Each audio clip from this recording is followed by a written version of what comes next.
한 영혼 그들의 믿음을 보시고. 올해 이제 주제가 표가 한 영혼, 우리 신앙생활의 주제가 될 텐데요. 오늘 첫 번째로 오늘 본 말씀을 통해서 함께 은혜 나누고자 합니다. 마더 테레사 수녀가 참 인상 깊고 정말 많은 사람을 축복되게 해주는 그런 사역을 했죠. 그분의 글에 이런 글이 있어요. 한 번에 한 사람씩, 이런 글이 있는데 짤막하니까 제가 읽어드리겠습니다. 나는 결코 대중을 구원하려고 하지 않는다. 나는 다만 한 개인을 바라볼 뿐이다. 나는 한 번에 단지 한 사람만을 사랑할 수 있다. 한 번에 단지 한 사람만을 껴안아 줄 수 있다. 단지 한 사람씩만. 따라서 당신도 시작하고 나도 시작하는 것이다. 나는 한 사람을 붙잡는다. 만일 내가 그 사람을 붙잡지 않는다면 나는 42,000명을 붙잡지 못했을 것이다. 모든 노력은 단지 바다에 붓는 한 방울 물과 같다. 하지만 내가 그 한 방울의 물을 붓지 않는다면 바다는 그 한 방울만큼 줄어들 것이다. 당신에게도 마찬가지다. 당신의 가족에게도, 당신이 다니는 교회에서도 마찬가지다. 단지 시작하는 것이다. 한 번에 한 사람씩. 가만히 이제 이 글을 읽고 또 읽으면서 생각하면은 참 마음에 와닿는 게 참 많아요.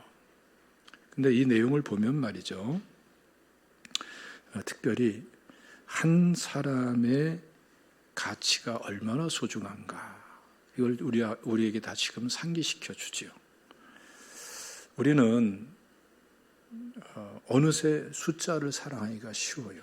한 사람보다는 10사람, 10사람보다는 100사람, 1000사람, 10,000사람, 10만 사람, 100만 사람. 그러면은 뭐가 거창한 일이 되고 뭐가 또 성취된 것처럼, 또 많은 것을 얻을 수 있는 것처럼, 의미가 더 커지는 것처럼 그런 생각을 하기가 쉬워요. 근데 문제는 그러다 보면은 한 사람을 소홀히 하기가 쉽다는 함정에 빠질 수가 있는 것입니다. 그래서 어느새 한 사람이 소홀해지고 또 한 사람이 소홀해지고 그러다 보면 전체가 다 소홀해지고 대중만 남게 되고 또 그 중에 나도 의미 없는 한 사람, 이렇게 전락해버리게 되는 것이죠. 또 한 가지 의미는 이렇게 한 사람 한 사람을 참되게 만나고 참되게 사랑하고 참되게 세워나가는 것이 가장 효과적이고 빠른 방법이다. 이 내용을 지금 또한 말하고 있는 것입니다. 그래서 테레사 수녀는 알았어요. 내가 한 사람을 붙잡지 않는다면은 42,000명을 붙잡을 수가 없었을 것이다. 그 말이 맞죠, 그렇죠? 예. 그러니까 한 사람에 성공해야 두 번째 사람에도 관계에 성공할 수가 있고 또 그것이 기하급수적으로 좋은 열매로 맺어질 수가 있는 것이죠. 한 사람을 소중히 여기시고 한 사람과의 관계의 가치를 세워나갈 수 있는 이 귀한 2023년도가 되시기를 주님의 이름으로 축원합니다. 저는 오래전에 이 마더 테레사와 유사한 사역을 하는 그 사역 현장에 단기 선교로 다녀온 적이 있어요. 아프리카 모잠비크였는데 우리 교회도 오셔서 집회도 인도해 주고 했던 그런 분들입니다. 하이디 베이커, 또 롤랜드 베이커, 그 두 분 부부 목사님이 선교사로서 사역하는 현장이에요. 거기에서 일어나는 일의 특징이 있습니다. 성경 그대로가 일어나요. 마치 사도 바울의 사역처럼 하나님의 일이 쫙 펼쳐지는 것을 확인할 수가 있었고요. 그 은혜가 참 크더라고요. 사도 바울의 사역의 특징을 보면은 로마서 15장에 참 의미 있게 구체적으로 말씀을 하고 있죠. 한번 읽어볼까요? 로마서 15장 18절과 19절 말씀 다 같이 읽겠습니다. 시작.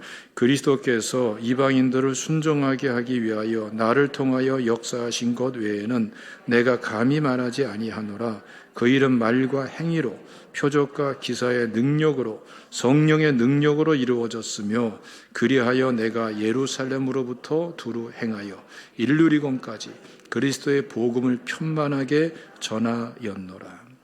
두 가지 특징이 나옵니다. 하나는 성령의 역사가 끊임없이 일어나고 이적과 표적과 기사가 일어났다. 그러면서 복음이 증거됐는데 또 한 가지 특징이 나타나는데 엄청나게 광범위하게 넓은 지역에 수없이 많은 사람들에게 복음을 전하고 그들이 예수 믿고 돌아오고 하나님의 교회가 세워지게 되었다. 이걸 증언하는 거예요. 그래서 예루살렘에서부터 일루리곤까지 로마 제국은 거대한 타원형으로 되어 있습니다. 예루살렘은 그 타원형의 동남쪽 끄트머리, 일루리곤은 그 타원형 제국의 서북쪽 끄트머리에 해당되는 지역이에요. 그러니까 여기에 복음을 편만하게 전했다는 것은 가득 채웠다는 거예요. 직역을 하면은. 이렇게 확신 있게 말할 정도로 사도 바울은 하나님의 능력으로 로마 제국 전역에 복음을 가득히 채워나가는 사역을 할 수가 있었다. 이렇게 말씀합니다. 이것이 이제 열매를 맺어지면서 AD 313년에 가서는 로마 제국 전체가 기독교 제국이 되어버리죠. 여러분 역사상 로마 제국처럼 그렇게 위대한 제국도 드뭅니다. 진짜 찾아볼 수가 없어요. 1000년 이상의 엄청난 역사를 이뤘는데요. 당연한 것 같으죠? 그렇지 않습니다. 일반적으로 역사를 보면은 한 나라가 100년을 유지하는 나라 찾아보기가 쉽지가 않아요. 많지가 않아요. 손꼽을 정도입니다. 1000년의 제국, 그 이상의 제국을 이뤄갔다는 건 굉장한 거고요. 그 결과가 얼마나 놀랍습니까? 그게 서양 문명에 또 전 세계 문명에 또 그것이 새로워지면서 또 르네상스가 일어나고 종교개혁이 일어나고 또 미국의 청교도들이 건너가고 인류 최초의 세계 제국이라고도 말하는 그렇게도 불려지기도 해요. 미국을 가리켜서 세계 경영을 이루는 나라라고 하기도 하고 이게 다 어디서 시작됐습니까? 남아메리카랑은 틀리게 복음이 들어가고 복음으로 나라를 세워나갔던 그 청교도들에 의해서 세워진 그 복음의 저력이에요. 이게 여러분 근대사를 보더라도 전 세계적으로 얼마나 중요한 영향을 끼치고 있습니까? 참 놀라운 일입니다. 이런 일이 어떻게 이루어지는가 가만히 보면은 다 수에 매달리는 것이 아니라 한 사람 한 사람의 집중해서 한 영혼을 구원하고 한 영혼을 바르게 세우는 이 일을 통해서 일어나는 것을 볼 수가 있어요. 제가 모잠비크에 도착했을 때에 그 하이디 베이커 목사님이 마중을 나왔어요. 그래서 같이 대화 나누고 하면서 제가 질문을 했습니다. 두 가지 질문을 했어요. 하나는 우리 하이디 베이커 목사님을 하나님께서 특별하게 이렇게 여러 가지 은혜로 많이 축복하시고 들어 쓰시는데 하나님과의 관계에서 친밀함을 더해가는 그 개인적인 시간에 있어서 그 친밀함을 더해가는 그 노력을 어떻게 하고 계십니까? 또 한 가지는 지금 사역이 엄청난 어마어마한 사역이거든요. 그 사역이 이루어지고 있는데 그런데 이 사역을 어떻게 이루어가십니까? 두 가지 질문을 한 가지로 대답을 하더라고요. 간단해요. 자기는 한 사람 앞에 머무른다는 거예요. 그래서 그 사람 앞에서 그 사람을 대상으로 기도하고 사랑하고 헌신하고 돌봐준다는 거예요. 그게 이 모잠비크 사역의 시작이었고 그리고 한 사람이 세워지면 또 한 사람 또 한 사람 그랬더니 그렇게 자기가 머물러서 만나 주었던 그 한 사람이 자기가 했던 방식과 똑같이 또 한 사람을 만나 주더라는 거예요. 이런 사람이 둘이 되고 넷이 되고 여덟이 되고 16이 되고 32명이 되고 64명이 되고 막 이렇게 되면서 짧은 시간에 이 모잠비크 사역이 이루어지게 되었다라고 그렇게 간증하면서 자기의 신앙생활, 믿음의 비밀을 설명해 주더라고요. 상당히 인상이 깊었습니다. 그 모잠비크 사역이 굉장합니다. 뭐 병든 자도 일어나고 별일이 다 있어요. 하나님의 역사가 엄청나게 뜨겁게 일어나요. 그래서 실제로 어떤 일도 있냐면은 나면서부터 비정상적으로 태어나가지고 앞을 보지 못하는, 그 눈은 있는데 눈동자가 없어요. 그런 아이인데, 그런데 이 아이를 끌어안고 기도하는데 얘 눈이 정상으로 그 자리에서 회복이 돼버린 거예요. 눈동자가 정상으로 돌아와 버린 거예요. 이게 여러분 아는 사람들은 다 아는, 깜짝 놀라고 감사하고 있는 이 엄청난 간증입니다. 하나의 예를 들면 그래요. 그 사역도 엄청나게 방대한 사역이에요. 그 모잠비크 선교단체에 비행기가 있습니다. 비행기. 교통도 워낙 안 좋아서 그렇기도 하지만 보통 뭐 그건 차도 이런 것도 변변치 않기 때문에 이동하려면은 비포장도로도 주로 다녀야 되기 때문에 트럭을 타고 다녀요. 트럭. 그럼 사역지에 가려면은 보통 트럭 타고 9시간, 12시간 막 이렇게 갑니다. 광범위하게 거대하게 퍼져 있는 사역이에요. 그러니까 비행기도 필요해요. 그래서 저 같은 경우는 그때 갔을 때에 비행기 탔잖아요. 경비행기. 6인승 비행기더라고요. 6인승. 재밌더라고요. 경비행기 타보신 분 한번 손 들어보세요. 없죠?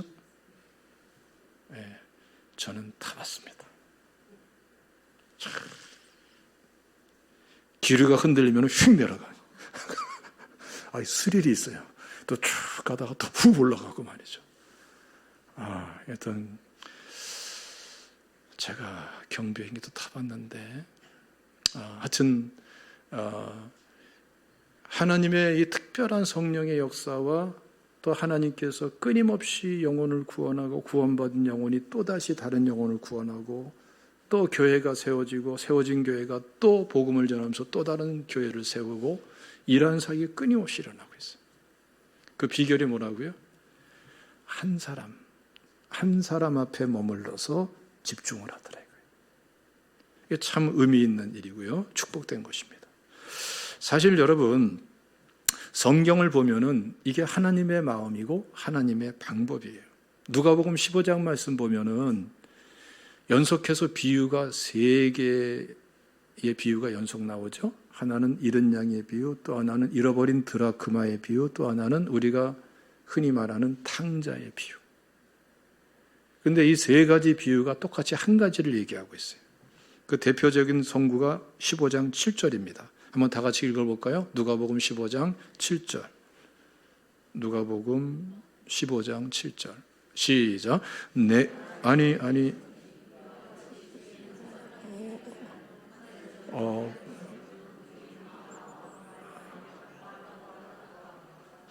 여러분들이 맞았습니다.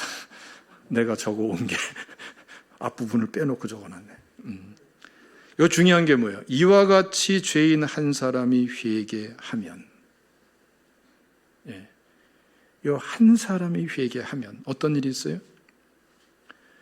회개할 것이 없는 의인 99으로 말미암아 기뻐하는 것보다 하늘에서는 더 기뻐하시네요. 하나님이 더 기뻐하신다는 거예요. 똑같은 내용이 잃어버린 드라크마 비유에서도 나오죠. 이와 같이 죄인 한 사람이 회개하면, 사실은 탕자의 비유에서도 똑같은 내용이에요. 작은 아들이 회개하고 돌아왔을 때에 그 아버지 마음이 어때요? 이 아들은 죽었다가 살아난 것이다. 잃었다가 찾은 것이다. 그 아버지의 마음은 누구의 마음을 설명하는 거예요? 하나님의 마음을 설명하는 거예요. 그리고 세 가지 비유가 공통점이 뭡니까? 한 영혼을 사랑하고 끝까지 포기하지 않고 찾을 때까지 찾는 그 사랑, 그 한 영혼에 초점 맞춰져 있는 것을 볼 수가 있습니다. 오늘 신앙생활을 돌이켜볼 필요가 있는 거예요. 나는 한 영혼을 정말 하나님의 마음으로 집중해서 사랑하고 있는가? 아니면 자꾸 10사람, 100사람, 그 이상의 사람, 숫자를 자꾸 사랑하는가? 돌이켜봐야 되는 거예요. 한 사람을 제대로 만나고 제대로 사랑할 줄 모르면요, 두 번째 사람도 똑같고 세 번째 사람도 똑같아요. 이 사람은 결국은 자신의 인생 자체에서 누구랑 진정한 관계를 맺지도 못하고 진정한 사랑도 나누지 못하고 자기 자신도 스스로 소외시켜버리는 피상적인 삶으로 인생이 끝나버려요. 모든 인간관계가 기름과 물이 겉도는 식의 관계가 돼버리죠. 이 사람은 인생의 실패자가 되는 거예요. 그래서 여러 가지 면에서도 우리가 한 영혼, 한 사람 제대로 만나고 제대로 사랑하고 제대로 복음을 전하고 제대로 세워주는 것이 얼마나 중요한 것인가, 이걸 우리가 알 수가 있겠죠. 오늘 본 말씀 보면은 이 한 사람이 나옵니다. 사실 굉장히 극단적인 상황에 있는 사람이에요. 중풍병자인데 부분적인 중풍병자가 아니죠. 전신마비, 중풍병자, 이런 사람입니다. 그러니까 예수님께 나올 수 없는 신체적으로 절대 문제를 지니고 있는 사람이에요. 뿐만 아니라 또 하나의 장벽이 있었는데 사람들이 이 중풍병자를 이렇게 들것에 이렇게 태워가지고 예수님께로 다가왔지만 사람들이 너무나 많아요. 그 저마다 절박한 문제들이 있고 이 중풍병자를 배려할 수 있는 여유가 없어요. 사람의 벽에 막혀가지고 예수님을 만날 수가 없는 이러한 문제가 또 있어요. 그것만이 아니라 이 본 말씀 보면은 이 중풍병자가 깊은 죄책감에 사로잡혀 있어요. 이 죄책감만 하나를 놓고 보더라도 예수님께 사실은 다가갈 수가 없는 그러한 영적인 상태의 사람인 것을 볼 수가 있어요. 또 한 가지는 이 사람은 이 시대의 유대인들이 가지고 있었던 공통적인 사고방식이 있죠. 율법주의적인 사고방식. 이걸 벗어버리기가 쉽지 않은 상태예요. 실제로 이 본문의 현장에 보면 말이죠. 누가복음에서 그렇게 말씀합니다. 지금 오늘 본문에서는 서기관이 나옵니다만은 서기관만 나오는 것이 아니라 바리새인들이 나와요. 그런데 이 동네에 있는 바리새인 서기관들만이 아니에요. 예루살렘에 있는 바리새인과 서기관들이 오고 전국에 있는 바리새인과 서기관들이 각 도시마다 나름대로 뭔가 의논 나눠가지고 왔겠죠? 와가지고 온 거예요. 엄청난 바리새인과 서기관들이 특별한 목적을 가지고 왔어요. 왜 그럴까요? 자신들의 율법주의적인 사고체계와 예수님이 전하는 복음이 틀리다는 것 때문에 이제 뭔가 좀 본격적으로 한번 따져보자, 이런 마음을 가지고 온 것으로 볼 수밖에 없죠. 왜? 그런 사건들이 많았으니까. 그러니까 여러분, 이러한 분위기 속에서 이 중풍병자는 정말 예수님을 만나기도 어렵고 더군다나 제대로 만나는 건 진짜 어려운 상황입니다. 그런데 이 중풍병자가 병이 낫고 복음을 받아들이고 죄사함을 받고 완전히 새로운 사람이 되고 전인 치유가 일어나고 말았어요. 이게 어떻게 이루어졌을까요? 오늘 본문에 나오는 사람들을 보면은 어떻게 보면은 하잘것없어 보이고 어떻게 보면은 체념할 수밖에 없고 도대체가 희망이 없어 보이는 요 중풍병자 한 사람에게 집중하는 걸 볼 수 있어요. 이 사람을 사랑하고 이 사람을 위해서 헌신하고 있어요. 가만히 보면은 이 본문에 나오는 이 사람들, 3절 보면은 사람들이 한 중풍병자를 4사람에게 메어가지고 예수께로 올세 이렇게 말씀했는데, 이분들의 믿음이 어느 정도의 믿음일까요? 뭐 권사님, 장로님, 뭐 안수입사님 이 정도의 믿음일까요? 그럴 수가 없죠. 겨우 초신자 정도 될까 말까 하는 그 정도의 믿음이다 이렇게 볼 수밖에 없는 거예요. 그러니까 믿음도 사실은 별 대단한 믿음도 아닌데 이 사람들을 통해서 중풍병자가 완전히 저인치유가 일어나고 거기에 모인 사람들이 다 하나님께 영광을 돌려요. 마지막 절 12절 보면은 이 사람들 속에는 바리새인도 서기관도 있고 다 있는 것이죠. 예수님께 따져보고자 했던 사람들, 뭔가 시비를 걸고자 했던 사람들, 그렇지 않으면 절망감을 가지고 바라보고만 있었던 사람들, 이 모든 사람들이 다 변화돼 가지고 하나님께 영광을 돌려요. 도대체 어떻게 이런 일이 일어났을까요? 지금 이 중풍병자를 예수님께로 데려가는 이 사람들의 믿음의 특성을 우리가 잘 알아야 됩니다. 이들은 비록 믿음이 적을지는 몰라도 그 믿음을 묻어두는 사람이 아니었어요. 그 믿음을 생각에 묻어두고 마음에 묻어두는 사람이 아니었어요. 이 사람들은 믿음을 행동으로 옮기는 사람이었어요. 여러분, 우리는 종종 생각하기를 믿음이 작아서, 내 믿음이 어려서 이런 식으로 안타까워합니다. 믿음이 더 컸으면은, 암흑의 믿음처럼 대단한 믿음이었으면은 이런 안타까움을 갖습니다. 그러나 성경을 가만히 보면은 우리가 믿음이 크다 작다 이거를 고민할 문제가 아니에요.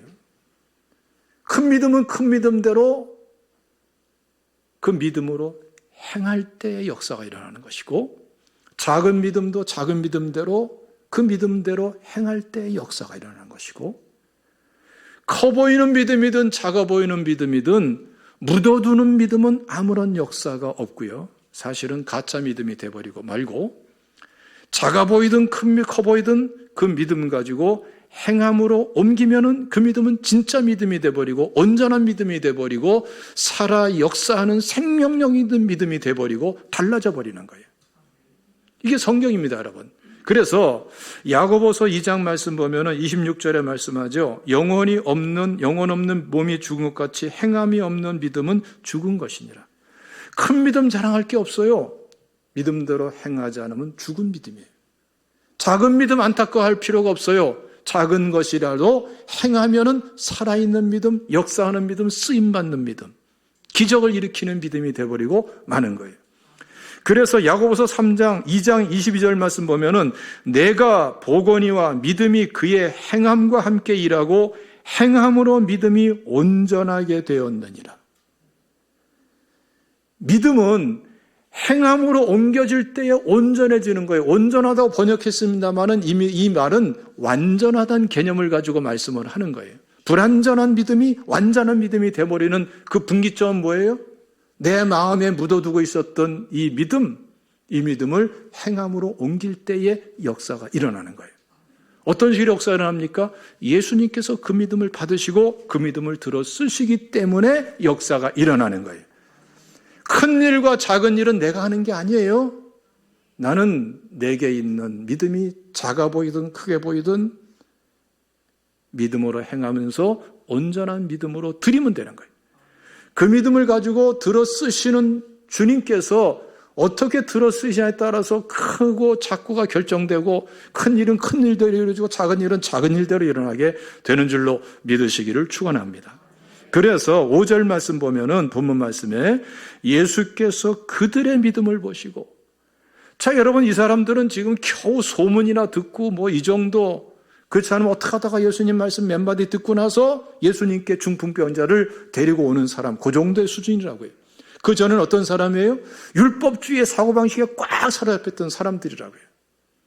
그러나 그 지극히 작아 보이는 믿음일지라도 행함으로 옮기는 거예요. 이 중풍병자 절망스러워 보이고 장애물들이 많지만 그것을 뛰어넘어서 예수님께로 이 중풍병자를 데리고 오는 그 믿음, 주님께서는 그렇게 행함으로 옮겨지는 그 믿음을 보시고 이 중풍병자를 치료하시고 죄에서 자유케 되게 하시고 구원의 은혜를 허락하시는 분이십니다. 이번 주간에 여러분 우리가 믿음으로 살 부분은 바로 이것입니다. 이제 더 이상 내 믿음 작다 크다 이거 탓하지 마세요. 그게 아니라 내게 주어져 있는 지극히 작아 보이든 커 보이든 그 믿음을 행함으로 옮기십시오. 주님 손에 올려 놓으십시오. 주님께서는 반드시 들어 쓰시는 줄로 믿으시기를 주님의 이름으로 축원합니다. 오늘 이 말씀을 이 한 주간 동안에 계속 체험하시고 체득해 가시기를 주님의 이름으로 축원합니다. 오늘날도 동일한 방식으로 일어나는 거예요. 우리가 여러분 전도한다 하지만 우리가 전도는 해도 다시 말하면 복음은 전해줄 수가 있어도 구원은 우리가 할 수 있습니까? 우리는 한 영혼도 구원합니다. 이건 우리 영역이 아니에요. 어떻게 사람이 사람을 구원합니까? 못해요. 우리는 전도에 미련한 것으로 믿지 아니한 자를 구원하시기를 기뻐하는 것이 하나님의 방법이기 때문에 우리는 복음을 전하는 거예요. 복음 들을 기회를 주고. 믿습니까? 구원은 누가 시킵니까? 하나님이 구원을 허락하시는 거예요. 우리가 병을 치료할 수 있습니까? 의술도 안 되고 약으로도 안 되는 거 우리가 어떻게 합니까? 우리는 예수님께로 그 한 영혼을 데리고 와서 예수님 만나게 해주는 거예요. 예수님이 치료해 주시는 거예요. 우리 연약한 것을 친히 담당하시고 병을 짊어지셨도다. 우리가 짊어진 게 아니에요. 예수님이 짊어지신 거예요. 그가 채찍에 맞음으로 우리가 나음을 입었도다. 우리가 채찍 맞은 게 아니에요. 예수님께서 채찍에 맞으신 거예요. 나는 너희를 치료하는 여호와임이라. 내가 치료하는 게 아니라 하나님이 치료하시는 거예요. 우리가 할 역할은 뭡니까? 그렇죠. 우리의 작은 믿음을 가지고 우리의 가족들을 주님 전으로, 안 믿는 이웃을 주님 전으로, 그 사람에게 죄책감이 사로잡혀 있다 하더라도 그거 가지고 판단하지 말고 주님 앞으로. 있습니까? 중풍병자, 무슨 암, 어떠한 병이 있어도 우리가 어차피 못해요. 고민할 게 아니라 우리는 믿음으로 행할 뿐이에요. 하나님은 하나님의 역사를 다 하실 일을 하시는 줄로 믿으시기를 주님의 이름으로 축원합니다. 할렐루야. 오늘 본 말씀은 이걸 말씀하는 거예요. 그래서 우리가 신앙생활을 하는데 이게 참 중요한 겁니다. 제발 교회 생활로 끝내지 마세요. 교회 다니는 생활로 끝내지 말고 신앙생활을 하세요. 있습니까? 이번 주 신앙생활 어떻게 되겠습니까?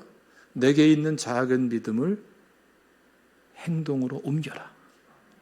그리고 하나님이 하시는 일을 가만히 들여다보세요. 하나님이 지금 어떻게 하고 계신가? 하나님이 지금 어떻게 지나고 계시는가? 하나님께 대한 기대감을 가지고 기도하면서 하나님, 내가 하나님이 기뻐하는 대로 한 영혼을 주님께로, 주님 만날 수 있도록 내가 믿음으로 행했습니다. 하나님, 이분이 지금 이렇게나 아프고 힘들고 고통스러운 상황 속에 있는데 정말 이 사람, 이 아픔을 내가 대신할 수도 있고 이해할 수도 없습니다. 대신할 수도 없고요. 내가 주님께로 인도합니다. 할렐루야. 여러분들의 자신의 기도 제목도 마찬가지예요. 우리 자신을 여러분 우리가 어떻게 책임집니까? 감당할 수 있습니까? 못해요. 그렇죠? 살아보니까 알죠. 그러나 현재 내게 있는 기도 제목도 어떻게 해요? 속으로만 쿵쿵 앓을 것이 아니라 기도할 거 기도하고 믿을 거 믿고 순종할 거 순종하고 행하시면 돼요. 그리고 하나님께서 어떻게 하시는가 지켜보시면은 흥미진진한 신앙생활이 되는 거예요. 자꾸 하나님이 하신 일이 발견되어지는 거예요. 야, 하나님이 이렇게 하셨네. 알고 보니까 이렇게 하셨네. 점점 더 알아지게 돼요. 지금 이렇게 하고 계시네. 점점 더 알아지면서 예측도 하게 돼요. 꼭 뭐 예언의 은사가 아니더라도 하나님이 이렇게 하시겠네. 이렇게 진행하고 계시네. 할렐루야.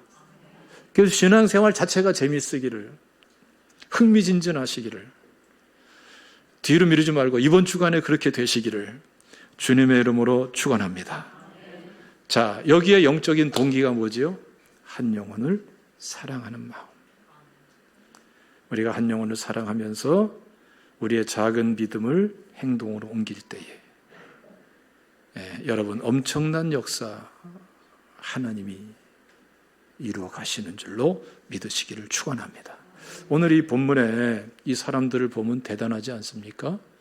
중풍병자를 들것에 실어서 이렇게 먼 거리 예수님께로 데려오는 것도 힘든데 사람이 막 둘러서서 다가갈 수가 없으니까 지붕 위로 올라가잖아요. 예? 이스라엘의 지붕의 특성은 기후와 그 풍토가 다르기 때문에 평평하게 만들거든요. 옥상 비슷하게. 그리고 나뭇가지, 진흙 같은 걸로 덮고 옥상으로 쓰기도 하고 그래요. 그거를 뚫고 그 구멍을 통해서 이 중풍병 환자를 달아내려서 예수님 앞으로, 예수님 만날 수 있도록. 우리 상식적으로 보면은 미친 짓이에요. 경우를 따지면은 이거 난동친 거예요. 합리적으로 봐도 엄청난 손해예요. 다 배상해야 될 거 아니겠어요? 여기서 우리가 잘 생각할 게 뭔가 붙들어야 됩니다. 우리는 종종 옳으냐 그르냐에 집착하기가 쉬워요. 또는 심지어는 더 옳으냐 더 좋은 방법이냐 이것 때문에 언쟁하기도 쉬워요. 그러나 여러분 하나님 앞에서는 그렇지가 않아요. 한 영혼 구원한 것보다 더 정당한 것은 없어요.